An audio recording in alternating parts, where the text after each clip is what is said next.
महंगाई का नाम लीजिए तो पेट्रोल, डीजल, रसोई गैस पर आकर बातें रुक जाती हैं।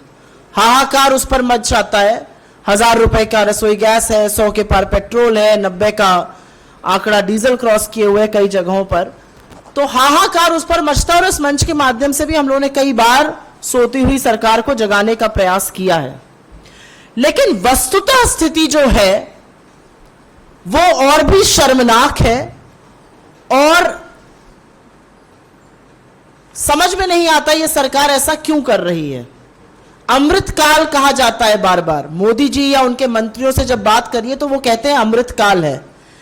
ऐसा गजब अमृतकाल आया है और आंकड़े आपको बताते हैं कि 2014 से लेकर 2022 आज जब हम बात कर रहे हैं तो पेट्रोल, डीजल, रसोई गैस के दाम तो बढ़े ही हैं और प्रायः इसी पर ही वाद विवाद शुरू हो जाता है।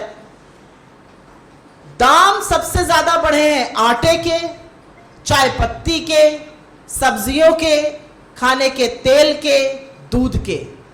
और एक बेस ईयर कंपैरिजन होता है जो अभी कंज्यूमर प्राइस इन्फ्लेशन हम लोग जो ट्रैक करते हैं, रिटेल इन्फ्लेशन, खुदरा इन्फ्लेशन, जिसकी दर 6.95% है अभी, उसका बेस ईयर से अगर हम कंपैरिजन देखें तो जनवरी 2014 से मार्च के अंत 2022 में परसेंटेज वाइज जिन चीजों का दाम बढ़ा है उसमें 299 चीजों की एक लिस्ट होती है सीपीआई में। उसमें से 235 चीजों का दाम, करीब करीब 80% चीजों का दाम पेट्रोल के मुकाबले ज्यादा बढ़ा है 2014 से लेकर 2022 तक। और एक विडंबना यह है कि हम आशा करते हैं कि कभी क्रूड गिरेगा, जब गिरता भी है, चुनाव आएंगे तो पेट्रोल का दाम बढ़ना बंद हो जाता है। पेट्रोल का दाम सरकार के हाथों में लगातार रहता है, जब चाहते हैं बढ़ाते हैं, जब चाहते हैं घटाते हैं। तो एक ये आशा कहीं ना कहीं रहती है कि चलो चुनाव आएगा, पेट्रोल का दाम नहीं बढ़ेगा। लेकिन जिन चीजों के बारे में हम आज बात करने जा रहे हैं उसके दाम लगातार बढ़ रहे हैं और वो इस तरह से बढ़ रहे हैं कि वो घटेंगे नहीं। उसकी जो रेट है, जो बढ़ने की दर है, वो एक ही तरफ है और वो ऊपर की ओर है। और इसीलिए शायद आंकड़ों के मुताबिक घर चलाने का खर्चा पिछले 2 साल में ही, हम तो आपके सामने 8 साल के आंकड़े लेकर आए हैं कि लेकिन पिछले 2 साल में ही घर चलाने का खर्चा करीब 44% बढ़ गया है। ये हम आपके साथ शेयर करेंगे, इसमें सारा डेटा है। इन्फ्लेशन आज इसका एक कहते हैं ना, कभी कभी झूठ का पर्दाफाश हो ही जाना चाहिए। तो आज थोड़ा विस्तृत रूप से इसके बारे में बात कर लेते हैं। सबसे पहले तो ये मैं बता दूं कि केंद्र सरकार के जिन मंत्री ने ये बात कही है, क्या वो ये जानते हैं कि भाजपा की 17 राज्यों में सरकारें हैं और बजाय लोगों को पाठ पढ़ाने के उन्होंने अपनी सरकारों से ये बात क्यों नहीं कही। लेकिन वो ये बात नहीं कहेंगे और इसका मैं आपको रीजन बता देती हूँ, क्योंकि ये बात प्रायः मिस हो जाती है। बहुत बार आप जवाब देते भी हैं, वो कैरी नहीं होता है। लेकिन इस प्लेटफॉर्म के माध्यम से मैं 2 बातें जरूर कहना चाहती हूँ कि जो टैक्स लगता है फ्यूल पर, वो एक एक्साइज होता है और एक स्टेट वैट लगाता है। एक्साइज भी 3 तरीके की होती है, बेसिक एक्साइज, स्पेशल और एडिशनल एक्साइज। बेसिक एक्साइज जो है वो राज्यों के साथ केंद्र सरकार साझा करती है।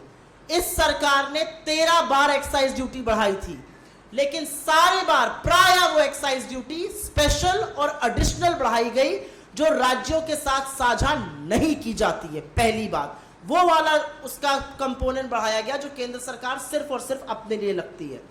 एक आंकड़े के मुताबिक मैं आपको बता दूं कि 32 रुपए प्रति लीटर, जिसका करीब 31% आप मान लीजिए, 31% टैक्स एक्साइज का सेंट्रल गवर्नमेंट रख रही है और स्टेट गवर्नमेंट जो होती हैं वो करीब करीब परसेंटेज वाइज 23% रखती हैं।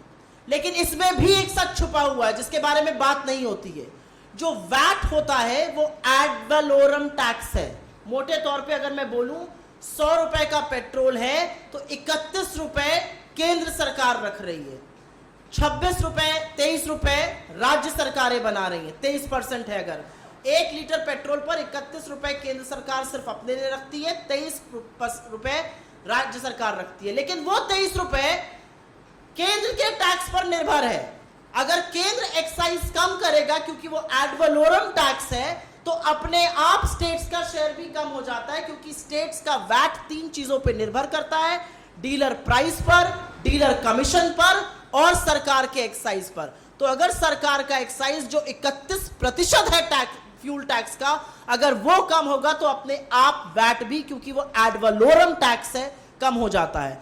तो मुझे ऐसा लगता है कि सरकार के जो ज्ञानी मंत्री हैं और जो इस तरह की कहीं पर ये दिखाता है कि सरकार के अंदर सहृदयता नहीं है, शायद बड़े पद से आए हैं, अमीर आदमी हैं, ऐसा बोल सकते हैं, लेकिन शायद वो ये नहीं जानते कि उनकी इस धृष्टता के चलते इस देश में कुपोषण और गरीबी बढ़ रही है, इस देश में भुखमरी बढ़ रही है, इस देश में आज लोगों की कमर तोड़कर उनसे टैक्स वसूला जा रहा है।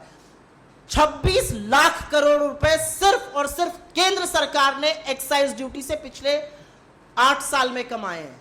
इसका क्या पोर्शन स्टेट्स को गया? अगर हिम्मत है तो भारतीय जनता पार्टी के फ्यूल मंत्री या वित्त मंत्री आकर इसका जवाब दे दे। वो जवाब नहीं देंगे, क्योंकि जवाब जो मैंने आपको बताया उन बातों में छुपा हुआ है। 100 रुपए के पेट्रोल पर 31 रुपए केंद्र सरकार रख रही है और जो राज्य ले रहे हैं वो उस 31 रुपए पर निर्भर है। आप 31 रुपए घटाइए, अपने आप राज्यों का वैट घट जाएगा। और अगर इतनी ही चिंता है तो पहले अपने 17 राज्यों को बोलिए वो घटाकर एक एग्जाम्पल सेट करें। 44% बढ़ा है। मैं अभी पेट्रोल, डीजल, एलपीजी और फर्टिलाइजर की बात ही नहीं कर रही हूं। जो आपकी बात सही है कि 50 किलो की बोरी को 45 किलो का करके उसका भी दाम बढ़ा दिया गया, सीमेंट की चीजों का भी यही किया गया, चॉकलेट को भी परसेंटेज वाइज घटा दिया गया।